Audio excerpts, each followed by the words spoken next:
Selamat pagi pemirsa, kini kami kembali hadir untuk menjumpai Anda dalam Berita Lampung bersama saya, Vika Rana. Sejumlah berita aktual dan informasi menarik lainnya telah kami siapkan untuk Anda. Berikut berita utama pagi hari ini.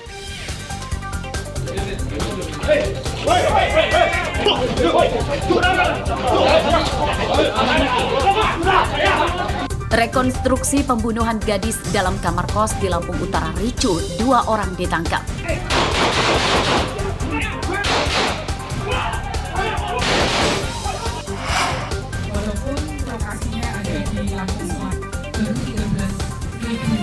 Presiden Joko Widodo meresmikan pengoperasian bendungan, spam hingga pasar.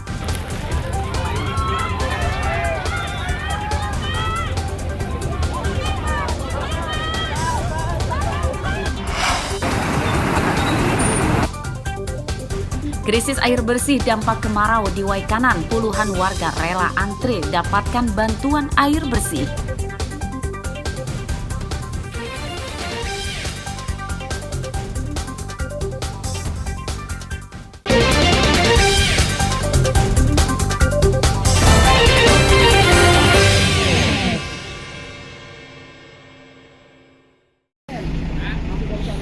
Mohon izin pimpinan, saat ini Sebanyak 4 kios di Jalan Urip Sumoharjo, Kecamatan Waihalim, Bandar Lampung Minggu malam terbakar.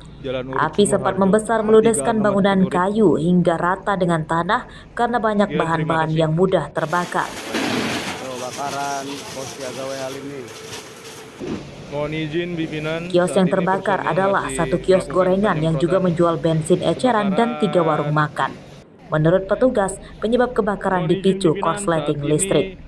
Sampai di lokasi itu api masih besar ya, jadi ada pohon juga, pohon yang berada di pinggir jalan itu ikut terbakar. Jadi untuk luasan yang terbakar sendiri itu sekitar 15 kali 2 ya, jadi lebar masing-masing kios itu 2 meter. Jadi kalau panjangnya sendiri itu sekitar 3 kali 2 ya, karena ada spasi-spasi dan berikut barang-barang yang ada itu ikut tebal sepanjang 15 meter. Untuk dugaannya sendiri bang, yang kita dapat apa bang? Untuk dugaan sementara kebakaran sendiri itu menurut pengakuan dari penjual buah ya yang ada di sebelahnya yang tidak ikut terbakar itu berasal dari belakang kios. Petugas menurunkan 3 mobil damkar dan kebakaran padam setelah 1 jam kemudian. Tidak ada korban jiwa pada kebakaran tersebut karena seluruh kios sudah tutup dan ditinggalkan pemiliknya.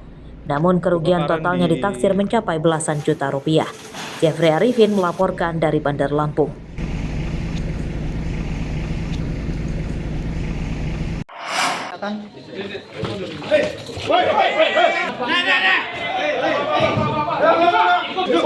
Kericuhan ini terjadi di tengah rekonstruksi kasus pembunuhan seorang gadis di sebuah kamar kos oleh teman kencannya di Kelurahan Tanjung Aman, Kota Bumi Selatan, Lampung Utara, Senin siang. Kericuhan bermula saat ada 2 pria tiba-tiba masuk berusaha menyerang tersangka.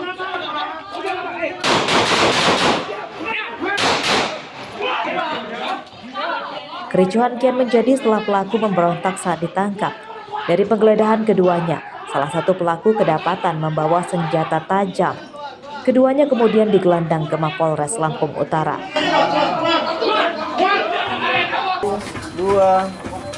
Meski diwarnai kericuhan, rekonstruksi tetap dilanjutkan hingga selesai dengan kawalan ketat polisi. Pada kasus ini, tersangka memperagakan 53 adegan saat membunuh serta merampas barang berharga korban. Kami dari Polres Lampung Utara melakukan rekonstruksi untuk dapat terangnya suatu perkara. Dari tadi rekonstruksi tadi adegan keberapa dia melakukan pembunuhan? Setelah kami laksanakan adegan rekonstruksi itu ada yang di adegan 36 dari 53 adegan. Pasal yang diterapkan bang? Pasal yang kami terapkan yaitu pasal pembunuhan dan percobaan. Ancamannya berapa? Seumur hidup. Tadi sempat terjadi kericuan bang ya? Apa? Tadi sempat terjadi kericuan bang ya? Dari keluarga korban? Hanya miskomunikasi aja dari keluarga korban. Kita amankan ya? Untuk sementara kami mengamankan untuk motif yang kami gali. Pembunuhan korban di kamar kos di Kota Bumi Selatan tersebut terjadi pada hari Minggu 2 pekan lalu. Korban tewas akibat dianiaya tersangka dengan senjata tajam. Pembunuhan pertama kali diketahui oleh pemilik kamar kos yang mendapat jenazah korban di kamar mandi. Pada kasus tersebut, tersangka menyeret mayat korban ke kamar mandi sebelum ditinggalkan kabur.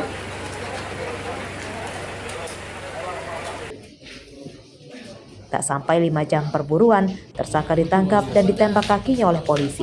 Pembunuhan itu dipicu tersangka tidak mau membayar uang kencan kepada korban. Selain tak mau membayar, tersangka juga malah merampas ponsel dan uang korban.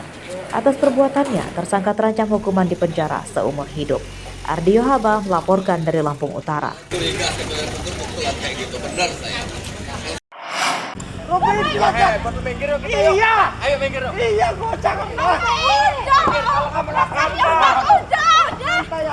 Inilah video detik-detik kericuhan yang terjadi setelah acara puncak peringatan Hari Ulang Tahun ke-79 Republik Indonesia di Kelurahan Imopuro, Kecamatan Metro Pusat, Kota Metro Minggu sore.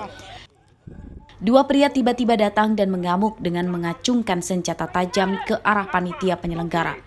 Warga mencoba melerai, namun mereka tidak berani gegabah karena keduanya merusak alat-alat di panggung dan tenda. Namun kericuan bisa dilerai dan kedua pelaku bernama Rusliandi dan Siswanto itu pergi.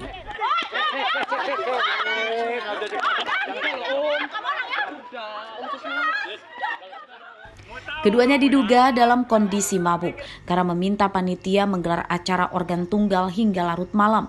Namun panitia tidak mau menuruti karena akan mengganggu warga lain dan alasan keamanan. Anak saya pada dasarnya ingin meriahkan daripada 17 Agustus, di mana di pelaksanaan tersebut ada satu pihak yang ingin membuat kericuhan. Nah itulah makanya mereka datang ke Polres untuk mencari keadilan ya. Menurut anak-anak mereka ya menginginkan bahwa pelaksanaan itu sampai malam. Tentunya anak-anak kan tidak mau karena tidak mau menanggung risiko yang akan terjadi. Nah, orang yang diduga membuat onar itu warga mana, Pak? Warga bukan warga kita yang jelas. Penyampaian anak-anak sempat perusakan, pengancaman dan sebagainya. Mengaku anak-anak bahwa mereka sempat mengeluarkan senjata tajam dan merobek daripada banner mereka. Senin siang warga melaporkan peristiwa ini ke kantor polisi dan berharap kedua pelaku ditangkap. Asep Saifullah melaporkan dari Kota Metro.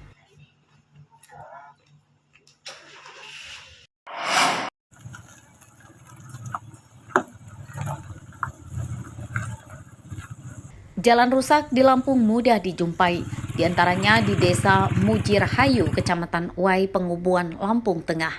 Sepanjang jalan banyak lubang-lubang besar menganga yang dapat membahayakan keselamatan pengendara motor dan mobil.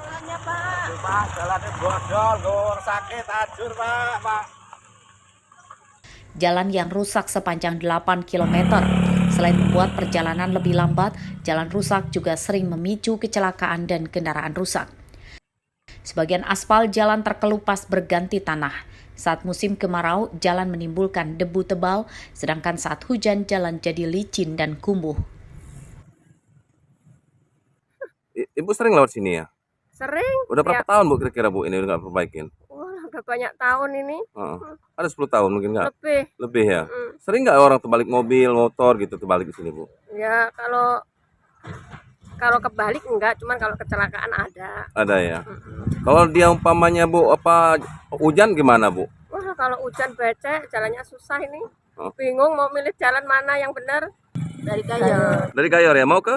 Mujirhayu. Dengan adanya jalan rusak seperti ini apa tanggapan Ibu?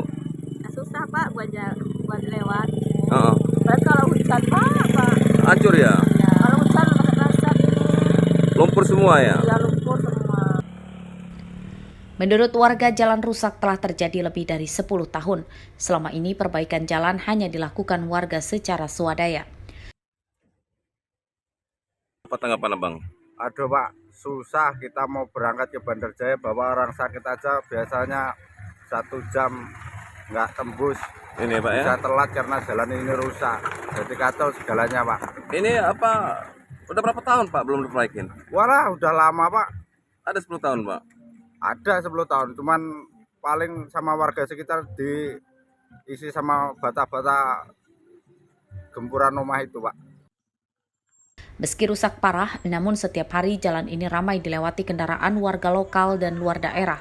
Karena jalan ini jadi jalur penghubung ke ibu kota Lampung Tengah di Bandar Jaya dan Kabupaten Lampung Utara. Warga mendesak gubernur, bupati, dan anggota DPRD segera memperbaiki jalan supaya warga tak lagi menderita.